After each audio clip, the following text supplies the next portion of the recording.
Vamos ver como é que cada um está apostando em acertar o queixo de vidro do outro, supondo que os dois tenham punhos de aço, né? A reportagem é de Matias Brotero.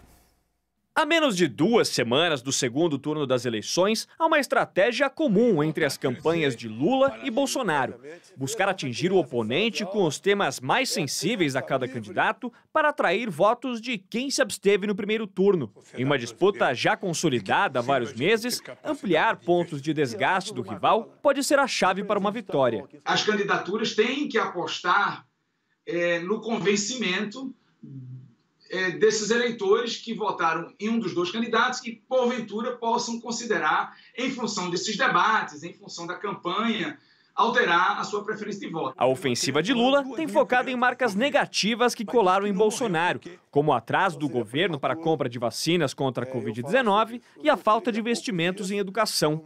A campanha petista também buscou explorar a recente declaração de Bolsonaro sobre adolescentes venezuelanas. Em entrevista a um podcast, o presidente usou a expressão "pintou um clima" para falar sobre as jovens e insinuou que, na casa onde foi, estavam meninas que buscavam ganhar a vida. A equipe de Bolsonaro atua desde então para conter os danos após a viralização do vídeo. A campanha de Lula chegou a reproduzir o trecho, mas precisou retirar a inserção após decisão do presidente do TSE, ministro Alexandre de Moraes. Os ataques entre Lula e Bolsonaro não acontecem só nos debates e nos discursos. A justiça eleitoral se tornou campo de batalha entre as campanhas dos presidenciáveis que cobram celeridade nas decisões do TSE. Nesta segunda-feira, por exemplo, o tribunal suspendeu uma peça de campanha do PT que usava falas de Bolsonaro consideradas distorcidas. Também nesta segunda, advogados do grupo Prerrogativas, ligados ao ex-presidente Lula, se reuniram com o ministro Alexandre de Moraes para pedir agilidade no julgamento de ações contra o que seria abuso de poder político e religioso, além da veiculação de propagandas falsas por parte da campanha de Bolsonaro. Do lado do presidente Jair Bolsonaro, o foco é acusar Lula de ter feito parte de esquemas de corrupção. A ofensiva ganhou força após o retorno de uma figura que já passou de superministro para dissidente e agora volta à base aliada de Bolsonaro, Sérgio Moro. Nos bastidores, a campanha de Bolsonaro não descarta a inclusão de outro personagem que teve papel protagonista na Operação Lava Jato, o ex-procurador Deltan Dallagnol. Obviamente que vão ter eleitores que vão sinalizar que o senador agora eleito, Sérgio Moro, ele foi julgado parcial pela Suprema Corte, que as suas decisões foram anuladas também pela Suprema Corte, mas independentemente disso, ele simboliza a luta pela corrupção. E então, de fato, nessa reta final de campanha, ter o Sérgio Moro ao seu lado é um aspecto positivo para a candidatura de Bolsonaro. A campanha de Bolsonaro também aposta na participação da primeira-dama Michele Bolsonaro e de Damares Alves, ex-ministra, em reuniões e viagens para fortalecer a imagem do presidente entre as mulheres. Bolsonaro tem um alto índice de rejeição entre o público feminino. Na semana passada, as duas tiveram uma intensa agenda de viagens pelo Nordeste. E nesta semana, a primeira-dama deve fazer campanha em São Paulo. Raquel, Felipe, eu vou passar a palavra primeiro para a Raquel, porque você já faz parte do time. Normalmente o convidado aqui sempre tem a primeira frase, a primeira intervenção, mas vai ficar com a Raquel. Eu estou me sentindo em casa já. Que bom, que bom. Raquel, aliás, é uma roda, tá? Não espero passar a palavra. Raquel, a gente está falando de queixo de vidro, ou seja, um ponto vulnerável. E aí ficou claro, já do debate de ontem, e como que as propagandas políticas tentam ali atacar o adversário, julgando ter encontrado ali um ponto vulnerável. Será que a gente está se enganando? Estou falando isso por causa da reportagem do Matias Brotero. O queixo de vidro do Bolsonaro, na verdade, é a mulher. Não a mulher Michele, as mulheres. Nossa, Dúvida. É uma pergunta para reflexão. É porque a gente está tentando simplificar, né? Dizendo que existe um queixo de vidro. Mas o que a propaganda política também faz é simplificar. Por conta do que aconteceu ontem no debate. São os dois pontos que os dois escolheram para explorar, para aumentar a rejeição um do outro. Mas, na verdade, é que os candidatos, os dois, têm vários pontos fracos. Vamos colocar assim, né? E no caso do Bolsonaro, sim, ele tem uma grande dificuldade com o público feminino, que eu acho que a Michelle está conseguindo suavizar, principalmente junto ao público evangélico feminino. A questão da corrupção, no caso do Lula e a pandemia, no caso do Bolsonaro, eu acho que eles escolheram como alvo porque são duas percepções muito cristalizadas e muito baseadas em fatos.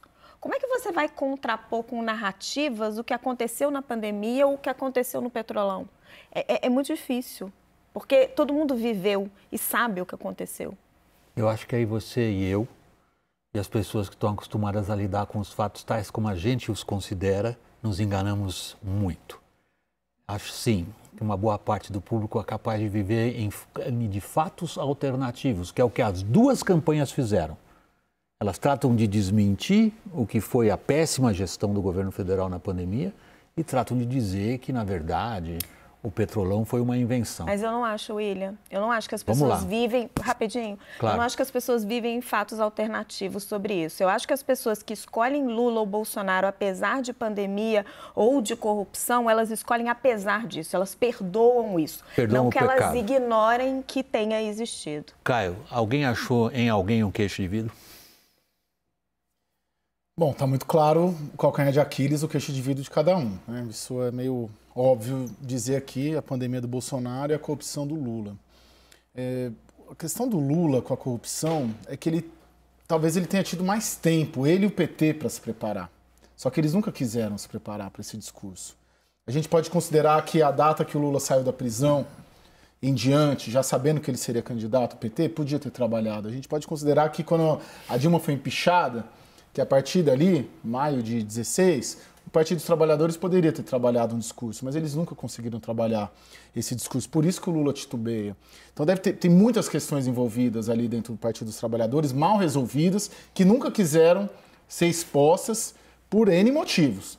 Por divergências internas, pela posição do Lula, por tudo que aconteceu. Então eles não conseguiram construir. Na questão da pandemia, e concordo com tudo, né, aqui, uma condução, péssima condução da gestão, só que você, desde o ano passado, desde a pandemia, de alguma maneira, ele tem um discurso, por mais que a gente não concorde com ele e por mais que o discurso do Bolsonaro sobre a pandemia seja falacioso em diversos aspectos, mas ele tem, eu que paguei a... Eu acabei comprando as vacinas, quem quis se vacinou. Ele engatou um discurso. E não estou fazendo falsa equivalência, estou dizendo que há um discurso. E no caso da corrupção do PT, você teve 6 anos já, considerando a data-chave, a queda da Dilma. E o PT nunca quis. E aí chega numa campanha dessa e ainda tem uma dificuldade para encontrar uma narrativa. Sempre que você teve, pode ter havido... Só para esclarecer um ponto aqui, para deixar bem claro para o público qual é a nossa, digamos, qual é a nossa postura. Nesse momento estamos sendo um pouco cínicos, como jornalistas veteranos que somos. Nós não estamos necessariamente julgando os méritos do que se diz. O que nós estamos tentando estabelecer é um cenário no qual quem está conseguindo explorar melhor a vulnerabilidade do outro. No teu raciocínio, a vulnerabilidade do Lula parece maior que a do Bolsonaro. E no seu? Olha, William... de fato, essas vulnerabilidades foram exploradas e eu acho que a decisão vai ficar para esse eleitor neném, que não escolheu nem Lula nem Jair Bolsonaro. Na minha percepção, existem diferentes matrizes morais, para usar uma expressão do Jonathan Haidt no livro A Mente Moralista, existem diferentes hierarquias de valores. Então, para esse eleitor que não votou no Lula e no Jair Bolsonaro, muitas vezes eles não têm essa indignação seletiva que o pessoal da bolha bolsonarista tem ou o pessoal da bolha lulista tem. Então eles avaliam os telhados de vidro de cada um, os podres de cada um, e eles vão pesar o que para eles parece ser o mal menor. De uma perspectiva moral, você quer dizer? De uma perspectiva moral, emocional, tudo aquilo que a gente já conversou aqui nesse programa. Então, por exemplo, se você pega da maneira mais incisiva com a qual uma campanha ataca a outra, um lado deixou morrer brasileiros por falta de vacina, o outro lado estava roubando o país. Tem pessoas que olham essas duas coisas E, claro, cada uma tem a sua magnitude, dentro da percepção de cada um tem um grau diferente, e elas, olha, eu acho isso aqui mais grave, ou eu acho isso aqui mais grave. Cada um de nós pode ter uma percepção sobre esses fatos, mas os eleitores variam a respeito dessa percepção. E a quantidade de informação que eles têm a respeito de cada caso varia também esse tipo de percepção. Então, assim, são pequenas nuances e esse eleitorado que sobrou aí está sendo disputado nessa disputa do mal menor.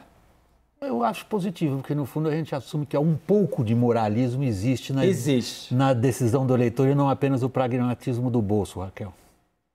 Mas certamente existe, William. Eu acho que tá. Que bom, nós estamos saindo do cinismo do jornalista hoje. Tradicional para certa utopia no comportamento do eleitor. Certo? Você está achando que a gente está meio sonhador aqui? Um pouco. Por quê? Porque eu, como jornalista, como repórter velho, digamos assim, deixo dois espaços sempre abertos. Um para a estupidez das decisões humanas, que às vezes me parece muito maior do que a gente é capaz de admitir que seja. E o outro para o fato das pessoas fecharem os olhos para aquilo que elas não querem ver. Se você quiser colocar isso em termos psicológicos, mas é porque a dissonância cognitiva é maior também do que a gente imagina que seja. Mas é porque a gente não pode esquecer que nessa eleição já tem mais de 90% dos votos decididos. Ok, mas o Felipe se referia àqueles que faltam, que são os que vão decidir. Só que aí você está atribuindo essa decisão moralista, essa decisão mais informada, a essa pequena fatia. E que, no fim, acabou sendo a fatia de votos que está sendo disputada. Não à toa você está tendo uma importância muito maior do que o tamanho dos personagens políticos que são e dos votos que... Não dá para falar o que o Moro teria votos, né? Mas que eventualmente apareceram nas pesquisas para Simone Tebet e Sérgio Moro. Sobrou muito pouca gente nesse xadrez. Então, eu acho que deve ter uma fatia muito grande que tomou a decisão com o bolso, e acho que ela é legítima. Tem muita gente que passa muita dificuldade. É que nós estamos falando agora de uma pequena fatia do eleitorado que ainda está em disputa. Deixa eu ver se vocês concordam com esse tipo de avaliação. Eu vou colocar uma frase aqui para vocês avaliarem. Nós estamos no momento da corrida eleitoral na qual o que importa é demolir o adversário. Isso certamente. Ok. Certamente. E para demolir o adversário, tem que ser feitos os ataques mais brutais possíveis e imagináveis, que signifiquem liquidá-lo. Tem alguém conseguindo isso? Eu penso que o Bolsonaro tem mais disposição de fazer isso do que o Lula. E ontem no debate isso ficou muito claro quando ele cita o caixão da Marisa Letícia no debate. Ele tem uma perversidade maior para fazer isso, porque o Lula poderia ter citado o caso das venezuelanas e não citou. Mas ele estava proibido pelo Moraes, cara. Mas ali você pega e cita. Mas foi com o broche. Né? Com o broche eu tenho a sensação que não é que o Lula é menos perverso, ele terceiriza. Não, mas é assim... O broche do Bolsonaro era o Moro. O Bolsonaro, por tudo que ele falou na vida inteira dele, a gente pode supor... a gente pode concluir que ele tem mais gana, não estou falando nem no sentido positivo, que ele tem mais sangue nos olhos para ir para cima do Lula e citar o caixão da mulher que o cara viveu 30 anos, mãe dos filhos e dos netos. Só não é uma crítica inédita, né? Quando o Lula realmente deu aquele discurso, naquele momento, ele foi criticado por muita gente. Apareceu Sim. isso na imprensa, apareceu nas redes sociais, então o Bolsonaro retomou. Só estou dizendo que há elementos de realidade nisso tudo. E no primeiro bloco, o Lula foi para cima do Bolsonaro, nisso que o Vac bem colocou aqui na abertura, do ponto de vista do descaso com a própria população, com o próprio povo brasileiro, com os seus compatriotas. Ele não foi visitar famílias nos hospitais e ele foi lá no funeral da rainha e fez todo aquele alvoroço por lá. Então há essa questão subjetiva, emocional, como você colocou, e eu acho isso bastante incisivo também. Mas é mais claro... nobre, né? Isso não, e entra dentro de crítica política. Exatamente. Você está indo além. Eu estou entendendo o que você está falando. Que o Bolsonaro ele vai com incisividade para aquilo que muitas vezes é considerado um golpe baixo. E a vida inteira foi assim. Que você pega as declarações polêmicas do Bolsonaro... É porque a sensação que eu tenho nesta campanha é que o PT deixa isso para o André Janones, ele deixa a agressividade bruta para outras figuras que estão ao largo da campanha. Mas eu não vejo o Lula com esse perfil de construção política. Um é formado em uma escola, o outro é formado em outra. Um é um militar que foi expulso do Exército. O outro era um sindicalista que negociava com o empresário. Não tem dúvida.